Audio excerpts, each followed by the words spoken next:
Friends, आप भी टमाटर, प्याज, लहसुन, मटर, गोभी जैसी सब्जियां या अंगूर, केले, सेब जैसे फल या फिर कोई हर्ब्स को साल भर तक के लिए स्टोर करके रखना चाहते हैं या उनका पाउडर बनाकर स्टोर करना चाहते हैं, लेकिन धूप की कमी या फिर बंदरों के डर के कारण उन्हें खुले में नहीं रख पाते हैं, या फिर कि आपको डर है कि उनमें धूल मिट्टी लग जाएगी, तो आज इस सब का बहुत ही एक अच्छा सोल्यूशन मैं आपके लिए लेकर आई हूँ। वो पर्सनली खुद भी घर पे यूज कर रही हूँ, तो आज वही मैं डिटेल में आपके साथ शेयर करने वाली हूँ। ये है अगारो रीगल फूड डिहाइड्रेटर। इसे यूज करके आप आसानी से खाना डिहाइड्रेट कर सकते हैं। तो चलिए हम देखेंगे कि ये डिहाइड्रेटर होता क्या है, कैसे काम करता है, सब कुछ।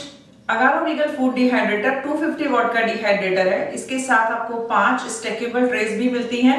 इनका कोई फिक्स ऑर्डर नहीं है, आप किसी को भी ऊपर या नीचे लगा सकते हैं। बीच में ट्रेस में जो आप मटेरियल देख रहे हैं जाली टाइप की, ये स्टेनलेस स्टील है, और ये जो साइड का हिस्सा है बीच का, ये उठा हुआ है, ये एक्रेलिक है। तो हमेशा बीच के इस उठे हुए हिस्से को आप ऊपर की तरफ रखेंगे। इसे आप नॉर्मल बर्तन की तरह डिश वॉशिंग सोप और पानी से धो सकते हैं। ये है इसका बेस, यहाँ एक फैन दिया गया है। इस बेस को आप पानी से नहीं धो सकते, बस सूखे या फिर थोड़े से गीले कपड़े से पोंछ सकते हैं गंदा होने पर। इन ट्रेस को स्टैक करने के 2 तरीके होते हैं। सबसे पहले तो ध्यान रखें बीच का उठा हुआ हिस्सा ऊपर की तरफ रहेगा। अब जिस पोजीशन में मैं ट्रे रख रही हूँ, ये पोजीशन जहां पर 2 ट्रे के बीच गैप कम होता है। दूसरा तरीका है, इस ट्रे को हम इस तरह से घुमा देंगे। घुमाने के बाद जब इन ट्रेस को आप स्टैक करेंगे यानी कि लगाएंगे, तो जो प्लास्टिक का हिस्सा है तो उसकी अलाइनमेंट बदल जाएगी। तो ये जो दोनों ट्रेस के बीच का गैप है ना, ये बढ़ जाएगा। तो आप डिहाइड्रेटर की ट्रे को इस हिसाब से सेट करें कि जो खाना आपने इसमें रखा है वो पतला है या मोटा है। अब देखते हैं इसके कंट्रोल पैनल को। आपको दोनों साइड पर फ्रूट्स, फिश, वेजिटेबल, हर्ब्स, इनके हिसाब से एक टेम्परेचर का सजेस्ट किया गया है, तो आप इसे भी रेफर कर सकते हो। ये है टाइम या टेम्परेचर का बटन। एक बार टैप करेंगे तो यहाँ पर आपको टाइम नजर आएगा, जिसे आप प्लस या माइनस से एडजस्ट भी कर सकते हैं।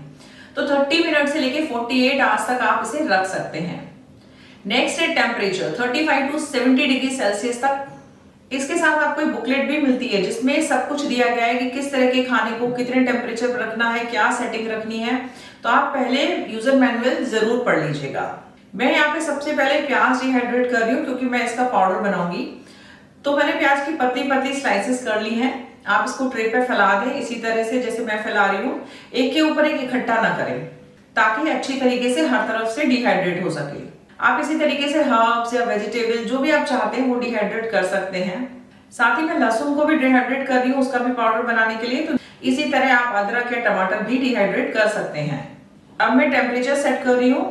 45 डिग्री सेल्सियस का मैंने सेट किया है और 10 घंटे का टाइम यहाँ पे सेलेक्ट किया है। तो 8 से 10 घंटे लगेंगे पूरे डिहाइड्रेशन प्रोसेस को कंप्लीट होने पर। धूप में जब आप सुखाते हैं तो न्यूट्रिएंट्स इंटैक्ट रहते हैं, रिटेन रहते हैं। यहाँ पर फूड डिहाइड्रेटर में भी जब हम सुखा रहे हैं तो हम काफी लंबा टाइम ले रहे हैं, इसको स्लोली सुखा रहे हैं, तो इसके 97% तक न्यूट्रिएंट्स रिटेन रहते हैं। तो आपको ये टेंशन लेने की जरूरत नहीं है कि अरे हम इस मशीन में सुखाएंगे तो न्यूट्रिएंट्स तो नहीं चले जाएंगे, न्यूट्रिएंट्स भी आपके रिटेन रहेंगे। तो यहाँ लहसुन और प्याज दोनों से अच्छे से डिहाइड्रेट हो गए हैं।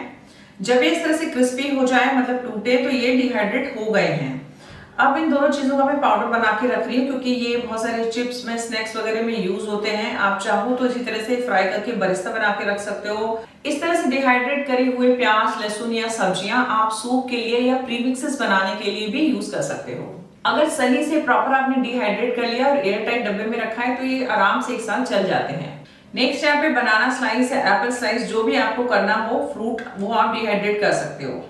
तो मैंने स्लाइसेस कट कर ली हैं और नींबू का रस लगाया है ताकि इस पर कालापन ना आ जाए। अब मैं यहाँ टाइम सेलेक्ट कर रही हूँ 8 घंटे और टेम्परेचर 55 डिग्री सेल्सियस। इतने टाइम में ये बनाना हमारा अच्छे से डिहाइड्रेटेड हो जाएगा। तो आप कैंडी की तरह बिना चीनी डाले या प्रिजर्वेटिव्स को डाले बिना भी फूड को डिहाइड्रेट करके रख सकते हो। तो इसी तरह आप अपने बच्चे का कोई भी फेवरेट फ्रूट हो, जैसे कि एप्पल, कीवी, स्ट्रॉबेरी, इस तरह आप डिहाइड्रेट कर लें और स्नैकिंग के लिए इसको बाद में यूज कर सकते हैं। तो फ्रेंड्स, अगर आप भी ये डिहाइड्रेटर ऑर्डर करना चाहते हैं तो इसका लिंक मैंने आपको डिस्क्रिप्शन में और पिन कमेंट में दिया है, आप आज ही ऑर्डर कर सकते हैं। आई होप फ्रेंड्स आज का वीडियो आपको पसंद आया होगा। पसंद आया है तो इसे लाइक और शेयर कर दीजिए। मैं मिलूंगी आपसे अगले वीडियो में, तब तक के लिए बाय बाय।